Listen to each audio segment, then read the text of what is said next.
Hey, what's going on? This Gully from Gully Side one more time. Appreciate the new subscribers on the YouTube channel, The Life of Gully. We back at it again on a weekday. We about to feed the dogs. I'm gonna show you guys how I clean the kennels. Today we're not feeding no raw food. Sometimes I switch it up. We feeding straight dry food today. And I'm gonna explain the kennel setup because I had a lot of people ask me how my kennel setup was, the dimension, how much it costs and stuff like that.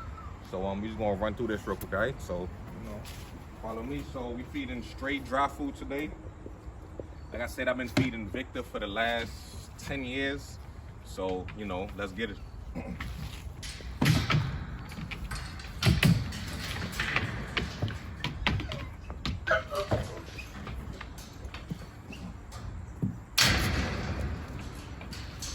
Like I said, that's the female Presa.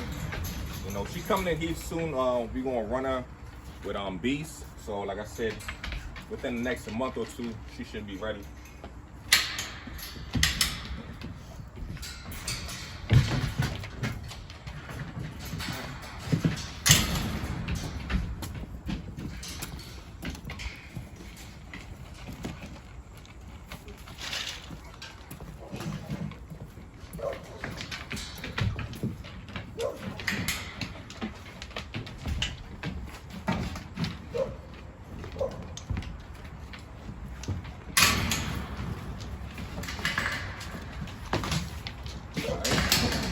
Gonna let them eat. On this side, we got beasts over here, so our main focus is this big boy right here.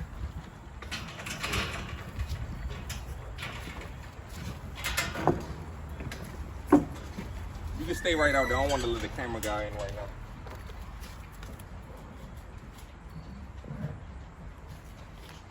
now. So we're gonna let them chow down for a little bit.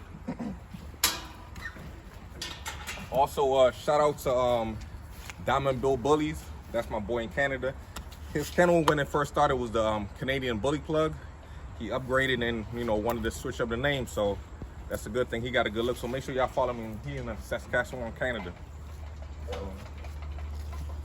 And so far as the kennel setup, the length of the kennel is 36 feet, 12 feet wide. Right now I got two 10x10s. And I got two 5x10s on it. They all 6 feet height. A setup like this, you could set up 7 5x10 setup. It'll be a little tight. It'll probably have like a foot extra on each side, but you could fit 7 5x10s on here. I had it set up for 6 dogs before, but as we cut down a little bit and I kind of switched a few things around, kind of spread it out, give the dogs more room. We got 2 acres on this property, so like I said, more room the better. So far, it's not really an issue that we had, but every year what we have to do is stain the floor. As the winter time coming in, kind of like the texture on the floor kind of like fade out. So probably coming springtime when the sun come back out, we stain the floor. But beside that, like I said, it's got the roofing, it's above, off ground, off the elements, because you don't want your dog really on the ground all the time like that, especially, in an area where the seasons, you get all 4 seasons. And it's just safer for the dog. We don't have to worry about the parasites. Just make sure you clean the kennel floor, and that's about it. But the dogs love it. They get enough sunlight, enough breeze. You can see she's out here sunbathing right now. They all got enough sun. Like I said, but the main thing is having your dog off the elements. You never really want to have your dog on the ground. I see a lot of people with the concrete setup. I mean, that's fine as well too. But like I said, the main thing is just having them off the ground. So they all finishing up eating right now. They all take their time, like I said. And the other thing from my last video, we was talking about, some guy said that his dogs, they can't eat together, which is fine. But I would say this, when it comes to the Presa Canarios, I would definitely say don't let them eat together because, like I said, that's a different breed. It's more intense breed. With the Bullies, you get more like a balanced temperament. With the Presa, they're more like an alpha dog. So just be careful about that. So, I mean, he is right. I mean, I wouldn't suggest nobody to feed their Presas together. Now, if you do, at a young age, that's good. As they get older and, alpha male, alpha female, sometimes they don't like to share. So it's good to keep them separate. With the Bullies, it's a lot easier. Like I said, it's a more balanced temperament dog, so you could get away with that. You start at an early age, you know, they grow up together, it's a lot easier. But with the Presas, when they get to a certain age, you know, they'd like to, you know, be a lot of independency when it comes to eating. So a lot of the guys, right, make sense. Just want to make that shit clear for the other people. I don't want you guys to just feed all your dogs together and something happens. So yeah, that's a good thing.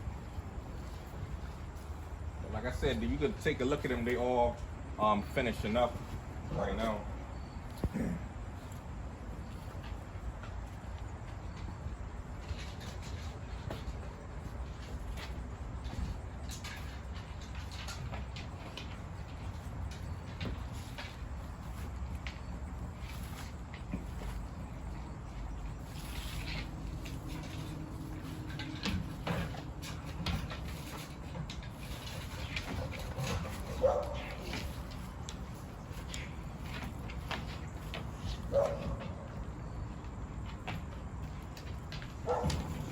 As you can see, we got a dog that's very calm, temperament-wise. You know, that's how we like it. We don't, I mean, they can play with each other, but we don't like too much of rough play because, you know, when we go to the shows, we want them to be able to interact with other dogs, be calm under pressure. It's all about having a calm kennel. You don't want too much going on. You know, that's the main thing, especially when you go to these dog shows. So even with the Presa, she's calm. She grew up with them. You know, she right now is an alpha female or the whole kennel, regardless Presa or Bully. She runs it when it comes to alpha female, but you know, we have to respect that. So once she get along with the Bullies, that's all that matters. So what we're gonna do, the next video, part 2, what we're gonna do, I'm gonna show you guys how to wash and clean the kennels the right way. So like I said, I'm gonna transition these dogs out of here and put them in another section, and you know, we're gonna cut it like that.